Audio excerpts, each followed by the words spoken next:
Our pleasure today. This to our trauma. So everyone is ready to get started. We're gonna get started. I wish I could miss all. I was one. Yeah, I've never. All right, everyone, we're gonna get started. So it's our pleasure today to have Jordyn Feingold here to speak to us about our well-being as physicians. Jordyn is a second-year medical student here at the Icahn School of Medicine, doing her combined MD and master's degree in clinical and translational research. Prior, she was at the University of Pennsylvania, where she got her undergraduate degree in health and societies and her master's in applied positive psychology. She founded the student trainee division of the CHARM Collaborative, the Collaborative for Healing and Renewal in Medicine, and still works with the University of Penn's Positive Psychology Center to work on evidence-based strategies to help physician and trainee resiliency. And she also is a co-author of the Longitudinal Wellbeing Curriculum for med students here at the Peers Program. So it's our pleasure to have Jordyn today. Thank you so much. Hi, everyone. Thank you so much for having me. And I know the title of this talk is about revamping our pursuit of well-being as physicians. And my only disclosure today is that I'm not actually a physician yet. So please, throughout this talk, feel free to speak up if things don't resonate with you or sound contrary to the experience that you're having, because I really can't speak from experience in terms of actually being a physician. I can only speak from the positive psychology world and what I've noticed as a medical student. So again, feel free to ask questions, raise your hand, just speak up as we go forward through the talk. So in the next 40 minutes or so, we'll be talking about sort of what's going on in terms of our well-being as clinicians. What is positive medicine, which is something that I've come to really think a lot about and write and work on. We'll talk about what revamping means and how we can operate within a system that is clearly not perfect. So just a bit more background about me to get us started. So I'm a medical student here, and right now it's getting ready for step one, and things are a little crazy. So now more than ever is a time in my own life when I'm really putting some of these skills to the test. The rubber is hitting the road, and I'm sort of being my own test subject. So we can talk a little bit about that.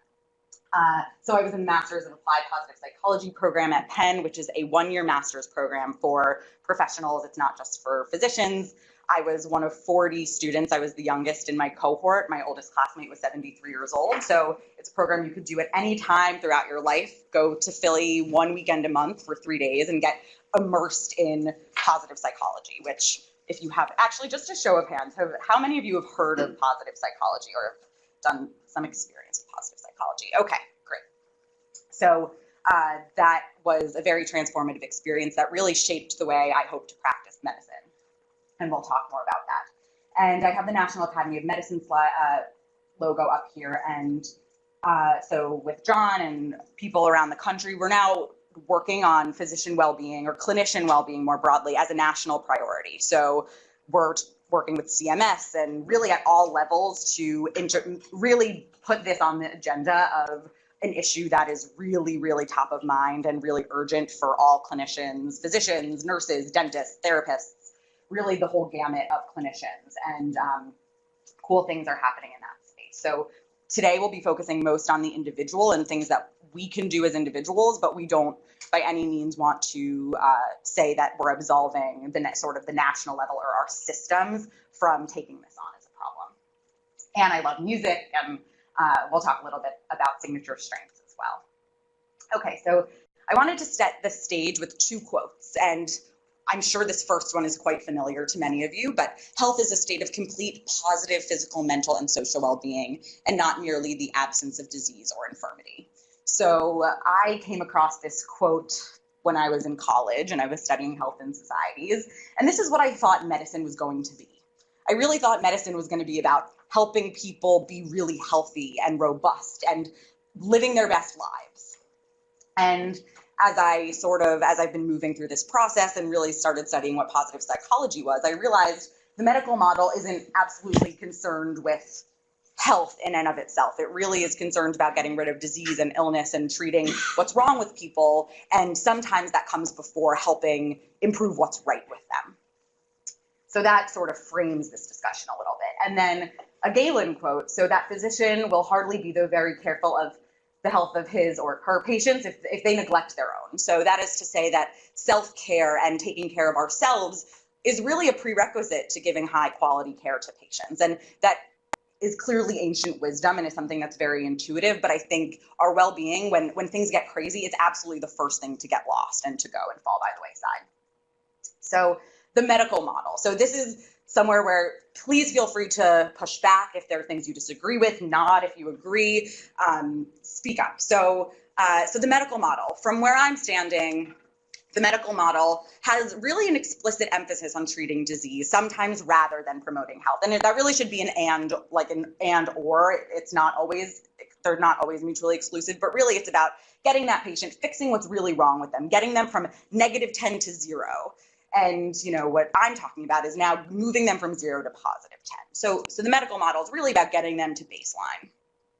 There's a hidden curriculum, and that is, learning from superiors above you who may have been entrenched in a system that, may be a little outdated for where we're moving in this future. It can be really intense and being pimped. And of course, parts of the medical culture are steeped and really, I think, have a lot of value. And others, I think, the culture of silence and seeing things and sort of not speaking up about them, and really expertise is really seen over a learning process. So I think this is also something that we can look to and say, maybe we can question this a little bit. Always putting the patient first. I don't think there's something inherently wrong with this. I think it's when you add that above self-care. And this is really just harping on this notion of self-care is essential to patient care. And now, just in the climate we're in, we know how tough it is to be in a hospital, in a health system, working as a physician when there's more knowledge than there ever has been before. We were just having a conversation, did step 1 always matter so much? And it seems like there's just so much more to know now. And there literally is more to know because our body of knowledge is growing so quickly. And there's more demands and documentation. There are epic demands, if you will, with everything on the electronic health record and sorting through all of the paperwork and pajama time with, docs going home and sitting for hours when they could be spending time with their family and getting rejuvenated. They're documenting and less time with patients in the sense that maybe there's a screen in the room and maybe you have to see more patients than you did previously. And many of you may have seen transitions in this throughout your careers thus far, but less time to get the bang for your buck about what really brings you meaning and joy in your career. So what we're seeing, and this has been in the literature for over 20 years, that what's happening is we're seeing this epidemic of burnout. And Christina Maslach in 81 talked about these 3 elements of burnout, that it's emotional exhaustion, depersonalization, and a low sense of personal accomplishment that afflicts sort of our relationship to the work that we do. And it doesn't necessarily stay in the workplace. It can translate to other elements of our lives. Just the sheer amount of time we spend in our jobs can make the burnout we feel at work really infiltrate and take over, and can really hamper us when we then go home and are with our families or with friends. It's not something that is necessarily self-contained within our work, and we shouldn't be settling to be burnt out in our work. So there's some staggering statistics about this, and we can talk about some of them, but we know physician suicide is a pretty huge problem. I think the current stats is that we lose 400 physicians every year to suicide, and this isn't something that is foreign to us here at Sinai. None of us are immune to this. Cardiovascular mortality is higher than average, which is ironic because we're the ones who are supposed to be helping others improve their own cardiovascular health. Substance abuse disorders are fairly common and to be expected in this population, 8 to 12% as of 2009, and I'm sure it's higher today. So an article just came out the other day talking about burnout in medical students, and I'm seeing it around me now, and maybe some of you guys can think back to when you were medical students. Burnout is not something that just starts once you get to residency and starts once you're seeing patients. This is something that's ingrained sort of as soon as you decide you want to be pre-med and become a doctor. You suddenly subscribe to a culture where success seems like a zero-sum game and you have to do better than your peers to compete. Certainly it was that way for me at Penn. In all my pre-med classes, there were only so many A's that could be given out. And if you wanted to get to medical school, that meant you kind of had to really buckle down and develop a mindset that meant I'm going to do well and someone's going to do poorly, but you know what? That's just the name of the game. So burnout really begins as early as undergrad into medical school, and then it really peaks when you start seeing patients and you're on the wards. And then the culture of the medical profession is recognized as a key factor preventing doctors from adequate self-care. So everything from being scared to seem less credible because you have a mental health condition, so you're not going to go seek treatment, or you don't want to check that box on your relicensing exam that says, have you seen a mental health provider? Because who knows what's going to happen if you say yes on that question. So there's a lot of fear, and it causes this cycle of doctors not seeking help, and then things are getting worse, and then they're not presenting or they're just not getting the treatment that they need. And burnout is getting worse. The rates of it are increasing. And what's exciting is that interventions actually help reduce burnout and improve well-being. Any questions so far? And feel free just to, okay. So what is the antidote to this? Or what have I been thinking about as a potential solution to some of these problems?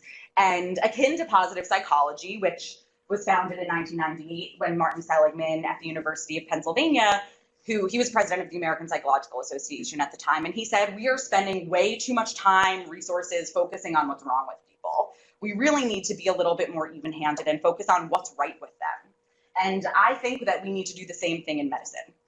So for those of you who may have been at James Pawelski's talk back a couple of months ago, he did grand rounds for all of internal medicine. He put on a cape, a reversible red and green cape. So that's the running metaphor sort of we have of positive psychology. It's we need the green cape superhero to come in and add goodness to the world, and we need doctors to be adding goodness to their patients and helping them live their best lives. And of course, we need that reversible red cape to help get rid of the illness and get rid of what's wrong with people. But I think putting on that reversible cape and really focusing on the green side is extremely important for our own well-being and for that of our patients. So it is a deliberate and balanced approach to the practice of medicine that recognizes that the absence of disease does not equal health, and that self-care is not selfish, and that by taking time for ourselves, that does not mean that we are doing less for our patients. In fact, we're bolstering ourselves so that we can do better for them. So it begins, where does this all start? I think it begins with us. It begins with medical students and residents and physicians actually adopting some of these self-care principles, revamping, and I'll talk about what that is, ourselves in our own lives, so that we can sort of master these skills and then transmit them to patients in our clinical encounters and throughout practice more broadly. And it positions medicine as a field that aims not just to cure disease, but also to promote the thriving of our population. So I'm going to present two models here. One is from the National Academy of Medicine. I'll start with this one. So this is the comprehensive model that doctors from across the country have come up with to conceptualize clinician well-being. So here, the blue factors are the personal factors, and the yellow is the sort of societal and institutional factors.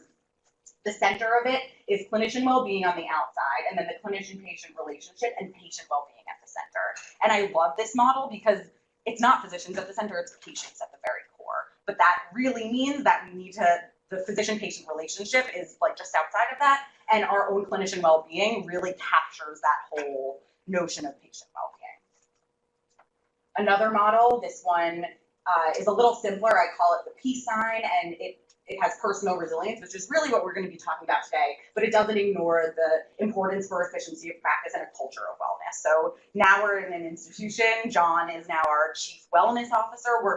Sinai is making moves to bring in this culture of wellness, and Lauren and John are working on the efficiency of practice and actually how this division can make some changes and modifications to improve efficiency. And then the personal resilience is really on the culture to support us, but for all of us to really pursue and make a priority. Okay, so just a little vital signs check. Now that this is the introduction, and we've just sort of completed a little bit of the background. And for those of you sitting here, some of you know about positive psychology, some of you don't. I just want to know, we can just talk a little bit very briefly. What are some of the drivers of burnout that you might be experiencing right now? Or what are some things that might help you thrive?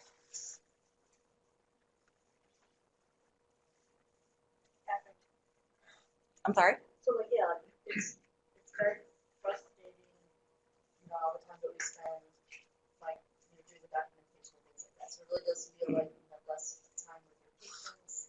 And it is hard, like even yesterday, like a patient sitting down, she's like, oh, are you gonna talk to me or are you gonna type? Mm-hmm. And I was like, I'm gonna do both actually, but like it's still a negative impact. Totally. That can be a real barrier, and the patients sense that. It's like they know that you can't possibly be fully at once with them and behind the computer. Competing demands. Can you elaborate on that a little bit? Yeah, so the underlying incentives that contribute to your salary require essentially being full throttle on every single aspect of what you do constantly. Yeah. And there's no forgiveness. Metrics. Being measured on every aspect of what we do and having to meet all kinds of demands. Yeah. And it's interesting because wellness, while it is so, I know the importance of it. I studied it very robustly for a full year. We all know this intuitively, but it's like the second something else happens that's more pressing, you need to meet a metric. This is like the first thing to go. Like, for me in my life, how many of like my med student friends are like, I could stay in the library for another hour or I can go to the gym, but I have to finish this, so I'm going to stay in the library. And it, you know, at the end of the day, maybe you would have been more efficient had you stopped and gone to the gym and taken care of yourself. It would have taken you less time, but it's pretty much always the first thing to go. I feel like doctors have less and less autonomy nowadays and so much regulation. And I understand that back in the day there was a lot of paternalistic medicine that was really bad for patients. But I think the pendulum has swung a lot further on the opposite end of the spectrum. For example, I had a patient that yesterday who was very proud and very openly telling me that she gets antidepressants and Ambien prescribed by her psychiatrist, which she's not using as prescribed, you know. And she told me all this, but I couldn't share it with her psychiatrist because of this HIPAA violation. And she was saying, you know, it's mind your own. She used much more flowery language, but it was like mind your own business. Yeah. Deal with the white people that are dying. You're only asking me these questions because I'm black. You know, like it was just sort of. I think back in the day when this sort of situation happens, you can sort of call your friend and say, hey, I'm worried about this patient, you know, and I think she's misusing your medication, but because of all the regulation and all the laws, you can't do that anymore as a physician, and you can't, you know, even when you see someone that's having active harms, there's so much that you have to consider before you act, because you have to think about their privacy and their autonomy and all of that. Yeah. And now they get to read our notes and determine which notes they want what they want to be said in their notes. Yeah. So there's a lot of red tape. There's a lot less autonomy, I think, than there used to be. And some of you may have experienced this literally in your careers, going from having autonomy to having less and less. And feeling that change can be really sort of destabilizing in terms of thinking about the future. We're seeing doctors retiring early, and, you know, so there are a lot of problems. And I don't want to claim at all that our personal resilience is going to fix those problems. However, I think that while we work on the institutional side of things and the bigger picture, we can also work on our own well-being such that we're as robust as possible to really deal with these daily challenges that come up, and that, you know, it's not destabilizing to me when something like this happens because I have the internal resources and I know who to go to help solve some of these problems. So I'm not saying that this is a cure-all, this is going to fix many of the institutional problems, but it's really just to make us feel a little bit better and more equipped to face the challenges that come our way. So, because of time. So during the year I did my master's in positive psychology, during my thesis, I said, I really want to understand the concept of physician well-being.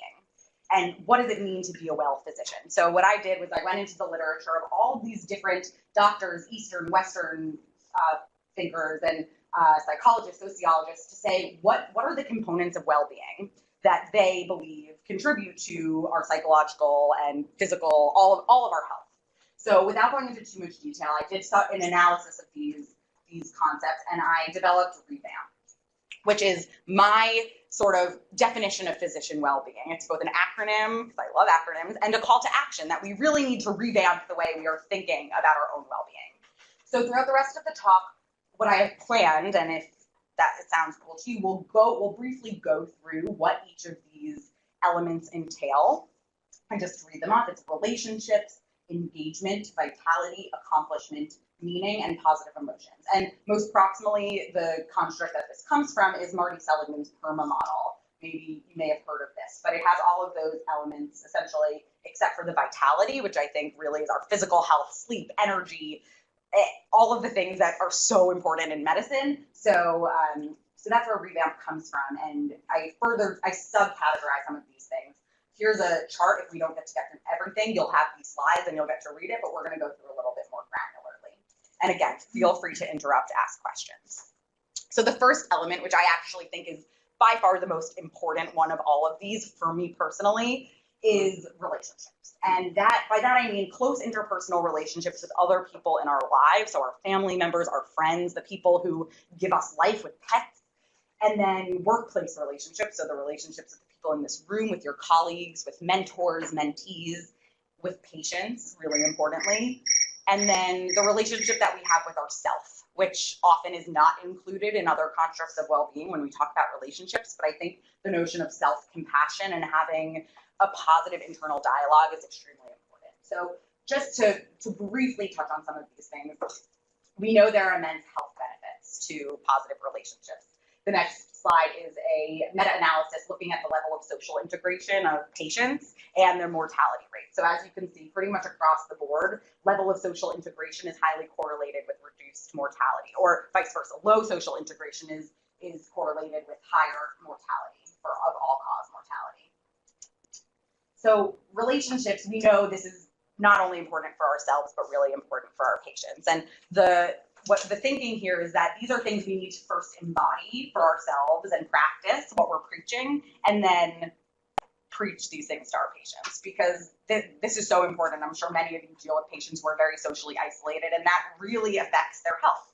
So just some interventions here. So, and by the way, Seligman and Gable and a lot of psychologists say good relationships are probably the biggest predictor of well-being and health, more so than any other factor.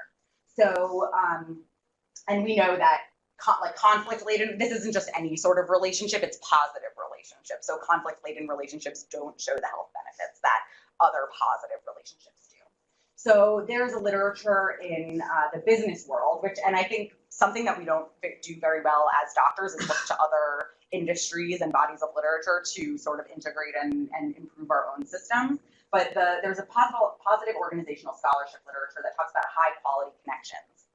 And that is, even in 2-minute interactions that you have with someone in the hallway, while you're seeing patients, before you walk in a patient room, you can have a very brief, positive, life-giving connection with someone just by asking a question, or by having there are 4 qualities: respectful engagement, task-enabling, trusting, and playing. You can have a playful conversation with someone. You could start a meeting by playing a game, or having everyone go around and share something. Obviously, time is limited, but the stronger the connections are with the people that we have around us, the better we're going to be able to feel to do our jobs and just be integrated. The more, the better relationships you have with your colleagues, the more excited you're going to be to go to work in the morning and see those people and make that part of your day. So self-compassion. So I'm going through this very quickly because there's so much content here, but Lauren and John throughout the rest of sort of this year and ongoing will be having meetings about sort of some of these wellness skills, and we'll be diving in more granularly to some of these things.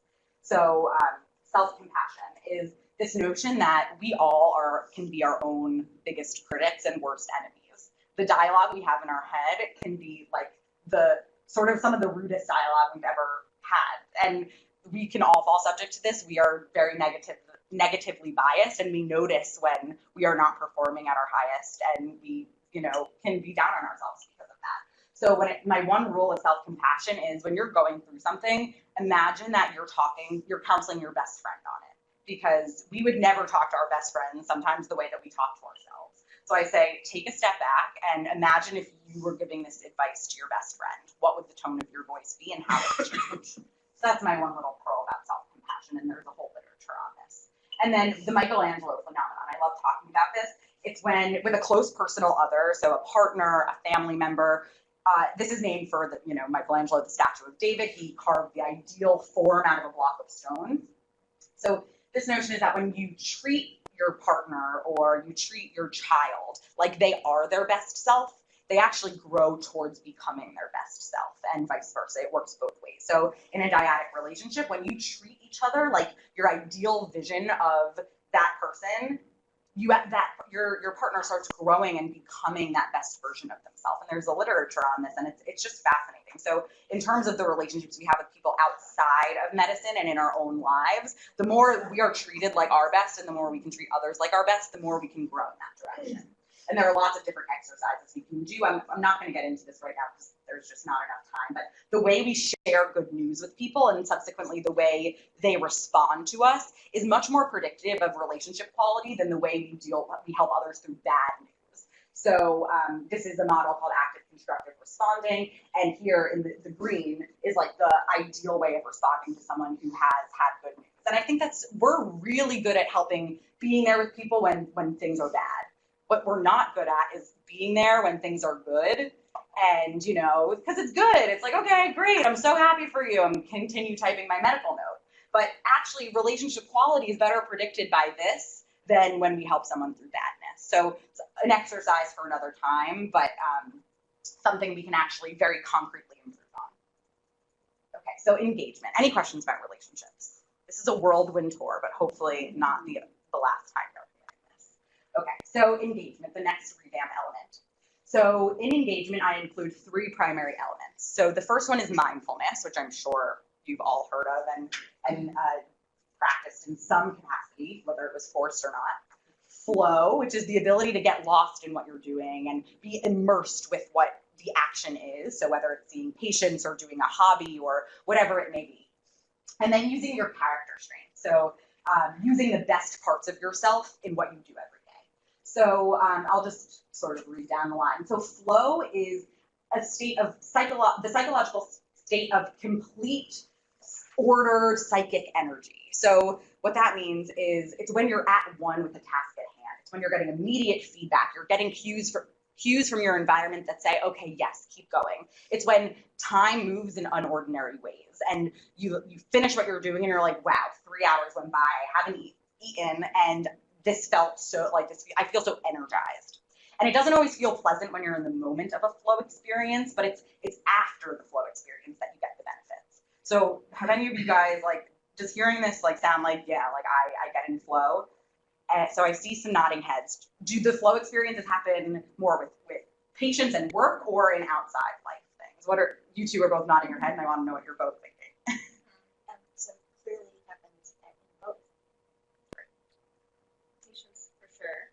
Even though I feel like I'm always running late in patients, I feel like after the session, it's like nothing else really mattered in that session. It was very much. That's awesome. Committed to those moments. Right.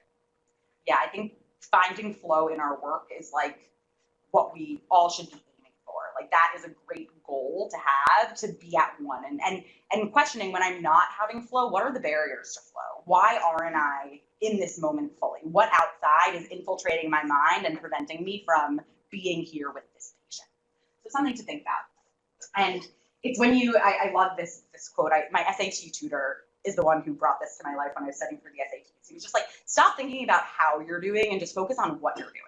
Because when you stop thinking about how you're doing and how you're being evaluated, you can actually be in the moment and just be at one. And we're human beings, not human doings. So the more we can just be and live in the present moment, the better we're going to actually end up doing, which is ironic.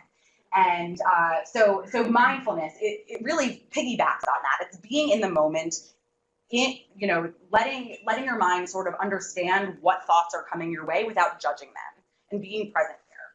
So practicing mindfulness it doesn't always require meditation. It just requires noticing what is around you and what is coming in, what is at play right now, and what can I notice that's different about being here than what was happening outside or the last time I was here. So very quickly, I'll get there. So before we go on, I just want to take like 2 seconds for all of us to just like do a little bit of breathing. I definitely need it. So Waldo finds himself. So let's all find ourselves. So I would love it for 2 minutes. We could all just like sit comfortably in our chairs. You could stand up if you prefer, and relax your shoulders. Just feel your body getting into a restful position. Notice if you're holding tension anywhere. And this is something that you can do before you walk into a patient room, when you sit down at your desk.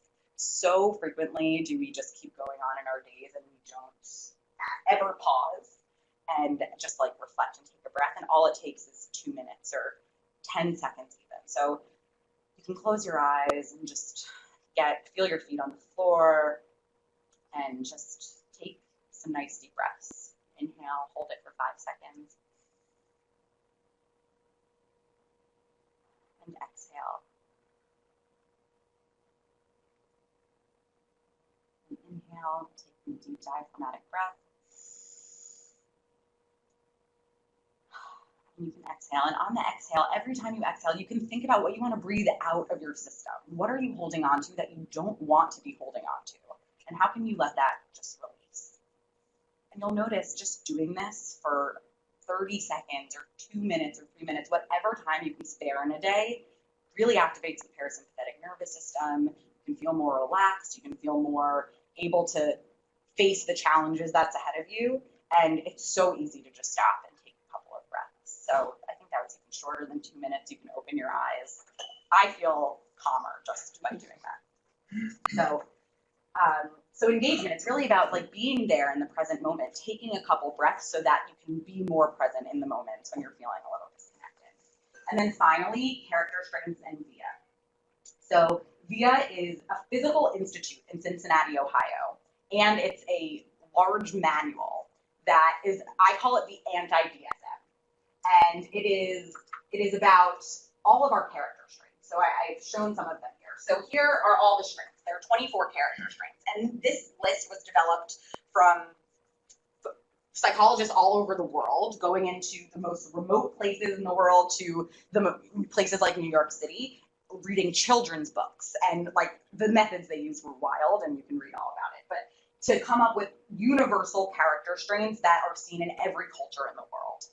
And there are 24 of them. And they fall into 6 categories of virtue. So there's like the bravery strengths and love strengths and humanity, transcendence, etc. But really what's important is that we all have these 24 strengths and we can all use them in different parts of our lives. And research shows that the more you use your strengths in new ways every day, the less depression you have, the greater well-being you have. It's really protective.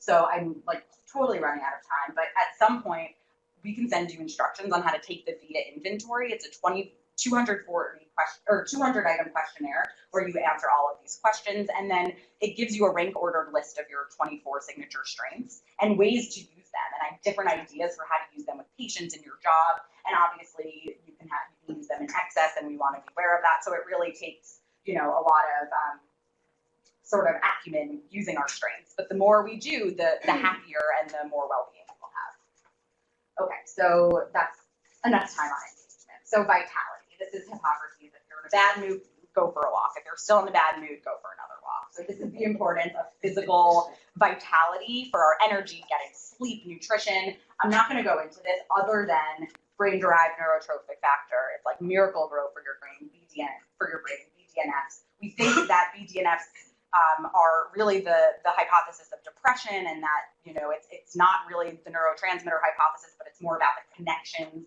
between your neurons, and it's mediated by BDNF, and that increases when we exercise, and the importance of physical activity. I feel like I might be preaching to the choir, but this might be the stuff you know the most. And there's such cool literature on how our mindsets meet physiology, and researchers like Ellen Langer and Aaliyah Crum out at Stanford, who is doing tons of research on like inflammation and how just different interventions that change our mindsets actually manifest in our physical, like in our physiology in terms of ghrelin. And I don't think I have time to go into these, but I can send papers. But it's really fascinating that our mindsets matter, and I truly believe that placebo is one of the best drugs that we have to give, and that there's so much power behind just believing that something is going to help you or harm you. So accomplishment, I think this is one that I talk to med students about all the time. There's this notion that success is a zero-sum game, and that's simply false.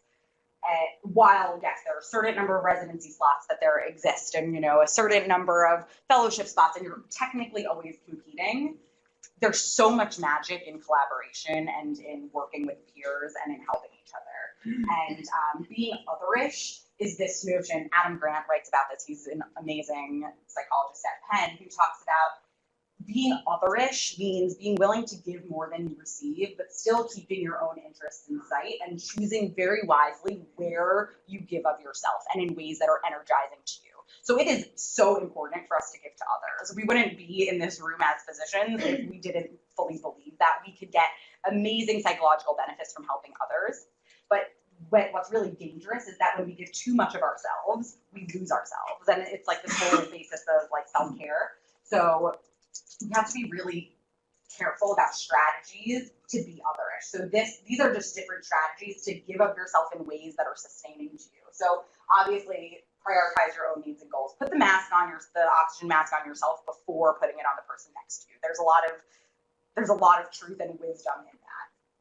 Being a chunker, not a sprinkler. Actually, the research shows that the more you chunk good deeds in a week, so let's say like I'm going to do 5 good deeds this week. It's better for your psychological health to do them all on Monday than to do one each day. So just a little pearl. Knowing when to say no is obviously extremely important. We're a bunch of yes people in this room, I imagine, and knowing when to say no is something that I struggle with literally every day and something that we all can work on. And building a team, reflect on your impact. Again, I'll send you these slides. But really, it's really important to, when we think about ways to give of ourselves, to give in ways that that enhance us and are life-giving.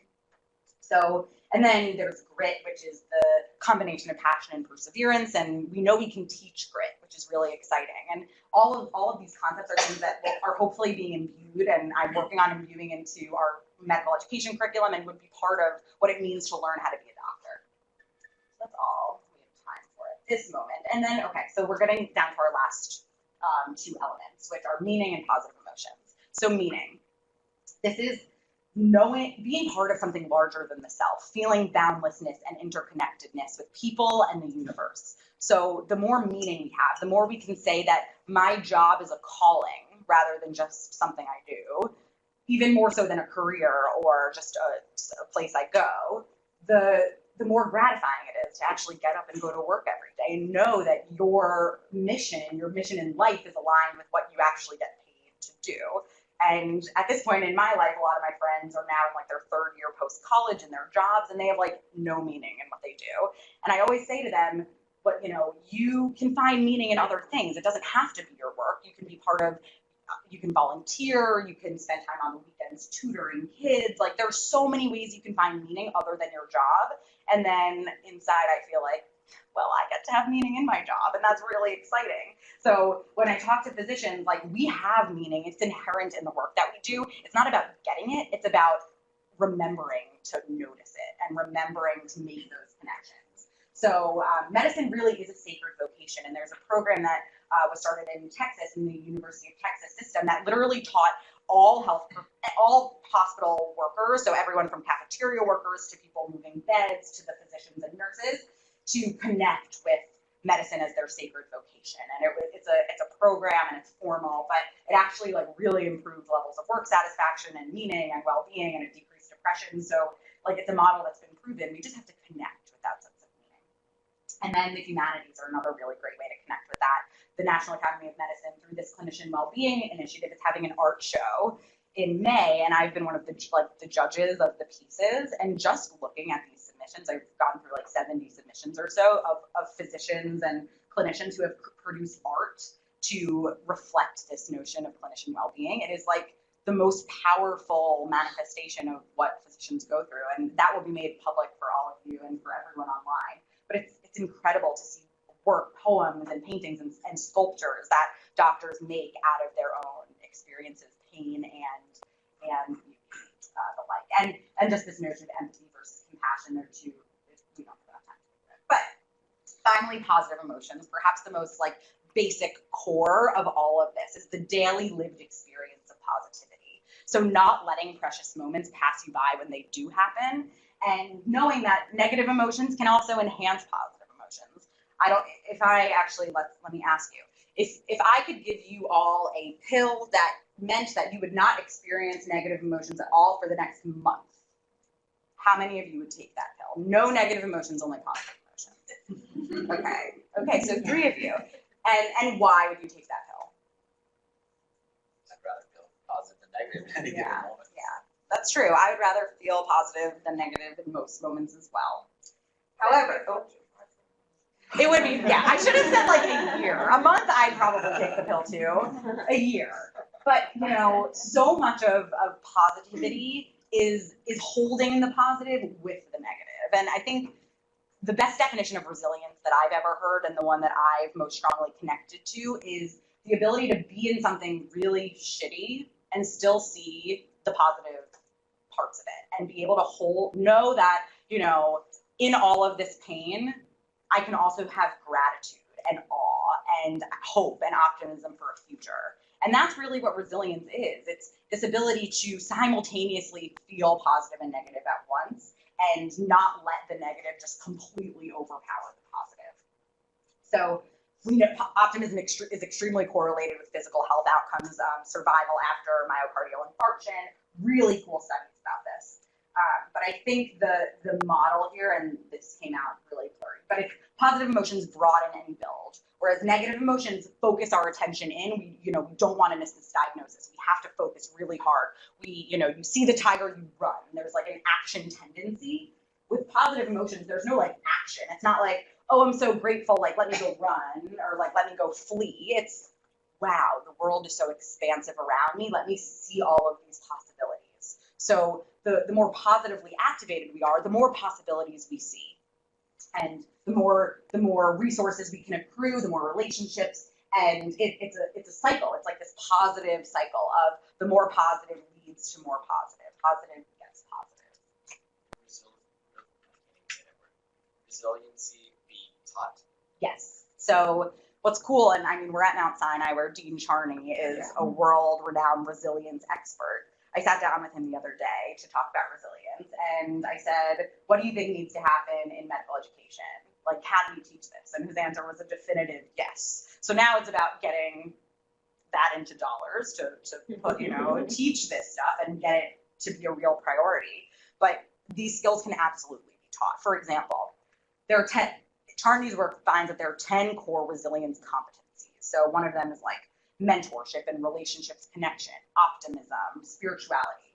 So within all of those subclasses that contribute to resilience, we can teach how to do that. So optimism, for instance. So one question I can ask for, how can I learn how to be more optimistic? Like I came out of the womb a pessimist. What do I do? Because some of us just have natural, in our genes, we are more negative than others.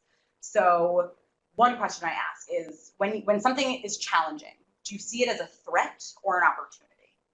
And it's all in the way your mindset is. It's like, is this going to be the thing that I can't achieve? Or is this threatening me right now? Or is this a chance for me to prove what I can do and learn and grow? And even if I fail, I'm gonna fail forward.